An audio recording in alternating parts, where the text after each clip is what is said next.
Hi, and welcome to the channel. I'm Lindsay from Sweet and Sour Firsties. If you're new here, make sure to like, follow, and subscribe for tons of weekly back-to-school tips and tricks to help make it your best school year ever. This week is all about 5 easy tips to stop the dismissal chaos. I am so excited for this week, you guys. Listen, we all know how chaotic dismissal time is. It is literally the worst time of the day. You're trying to get them home, get them to take all their stuff that they always leave behind, water bottles, backpacks. Also make sure the classroom is cleaned up for the next day so that we're not staying late doing it ourselves. Been there, done that. Pencils sharpened, chairs stacked, you name it. It's a lot to fit in, and let's be honest, we don't have a lot of time to do it. So that's where this week comes in. I'm gonna give you 5 easy tips that you can implement tomorrow. That's right, tomorrow, to stop the dismissal chaos for good. The first thing we have to make sure that we do is make sure that students know their expectations. That is tip number 1. Do they know what it looks like and what it sounds like during dismissal time? And if you're saying to yourself, I think they know, or no, they don't really know, then that's where we need to start with students. We need to explicitly model for them how we pack up, how we clean up, how we are helpful, what are good and not good choices during dismissal time. Take a look at our dismissal chart. This is something that we can start with as a whole class. What are our good dismissal choices? What do those look like? And what are not good dismissal choices? And we're talking everything. You can use pre-made examples with students like cleaning supplies, packing my backpack, picking up trash, leaving supplies around the room, leaving trash on the floor, or you can even ask students too. If you're further in the school year and you're already noticing problems that are arising, you can think back to those specific things and bring those as examples to students and have them do the sort, have them do the thinking. Why do we think this is a good choice at dismissal time? Why is this not a good choice at dismissal time? Then when it's time to practice, you can go, wait a minute, we said this was not a good dismissal choice, and I still see it. Let's try again. And nipping it right there in the moment is really important.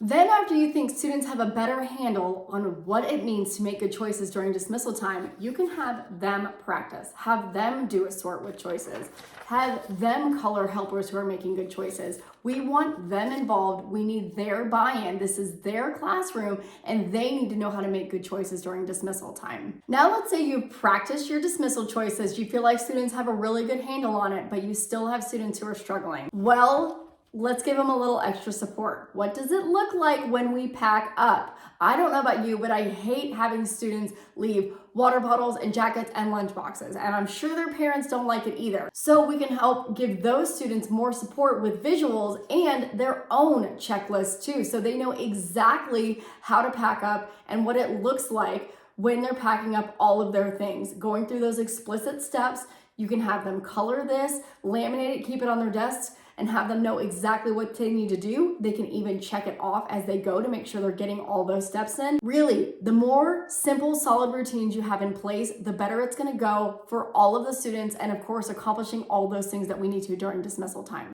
For our next tip, we're gonna talk about implementing dismissal jobs. And it's very similar to classroom jobs. Now, you can have a couple of helpers that do everything, like helper of the week. You can also have many more students join in if you feel like them having a job is going to be the most helpful. And again, what's our goal here? We want them packed up. We want papers to go home that need to. We want the classroom clean. However we can do that, whether it's with a few students or with many students, dismissal jobs can be really helpful. Take a look at this bulletin board that we've created as a class. You can see we have jobs like pencil sharpener, desk checker, device monitor, belongings buddy, supply collector. And to make it easy, what I like to do is I like to add Velcro dots with all the student names so that I can easily change out any of the jobs that we have. Again, you can do 2 students per each job if you prefer that, or you can just have a few students. The main goal here is to make sure that, again, everybody's taking part. This is not my classroom, it's our classroom. We are responsible to clean it up. We are responsible to pack up for ourselves. We want students independent. Even those young K2 students can do this if we give them the tools they need to. Lots of visuals to support them. Explicit modeling. Every time you introduce a job, make sure to model it explicitly for them so they know, what does that look like? If I'm the device monitor, what does that look like? It is my responsibility to make sure everybody's device is plugged in and charging, and does that mean they have to plug them all in? Maybe if you want to do that for their job, or everyone else can plug it in and they can go check it to make sure it's done. But this right here, this system is a game changer and will make sure that everybody feels the responsibility in their classroom to make sure it's cleaned up. The kids love this next one. It's always a good idea to incentivize students, as we know, to make sure that they do what they need to do and that they're following directions and that there's a reward for doing so. That's why I like to use Mystery Student. It's super simple and super effective. You pick one mystery student that you are watching during cleanup time. You can randomly do this. You can do this with a child that you know needs a little more incentive to do what you need to during dismissal time. We use the same little cards for our students and simply stick it on the whiteboard when students aren't looking. That way it's top secret. They have no idea who it is. And at the end of dismissal time, you can reveal the secret student and tell them if they got a reward or not. Super simple, super easy, but very impactful. They really do love it. They get excited. Of course, the whole mystery thing adds another element of fun for them. And you can rotate students out and they can earn a very simple little prize. And the best way to wrap all this up is with done for you dismissal slides. This includes all of the things we've talked about so far, teaching students how to explicitly clean up the classroom, pack up their things. Beginning of the year, practicing how we get home, everything included to create a chart, all the forms needed, everything to help students understand how they get home during those first crucial days of school, going through those good dismissal choices and not good dismissal choices and practicing explicitly what those look like. Teaching students how we use dismissal jobs, and again, practicing what all those jobs look like in action so they can thrive independently. And y'all know I'm all about my visuals, helping students see exactly the steps they need to follow in order to pack up. You can use this with dismissal jobs. You can use this instead of dismissal jobs.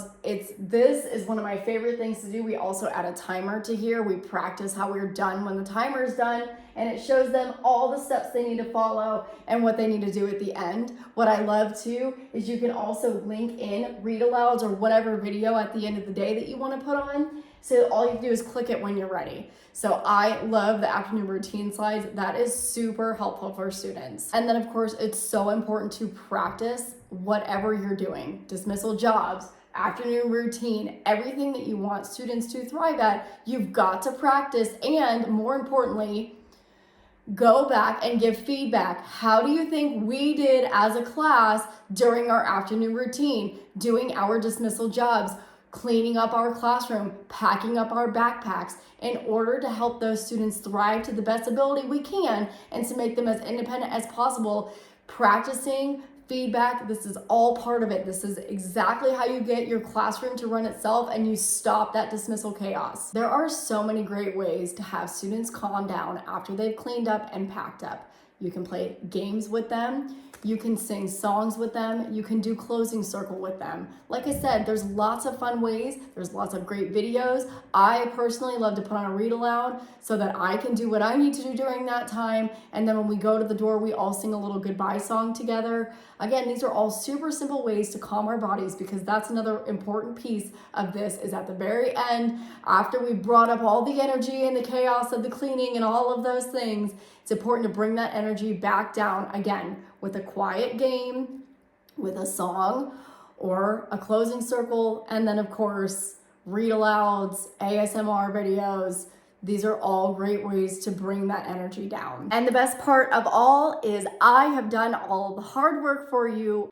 With the editable dismissal kit, you have all of these things that we talked about and more. This is how you're gonna get your end of the day to be calm and relaxing. Imagine that, a dismissal time that doesn't make you want to pull your hair out. It is possible, And you see it. You see the magic of how we can get there with all of these tools in place to, again, support those students, help make sure they have the visuals they need, they have the routine they need, they have everything in place so that they can thrive independently and actually clean up the room and remember their jackets. It's amazing when they finally get it and you can relax during dismissal time. Grab the kit now in the description below, and again, have everything done for you. And I wanna hear from you. What is the most stressful part of dismissal time for you? Let us know in the comments. Is it making sure everyone gets where they need to go?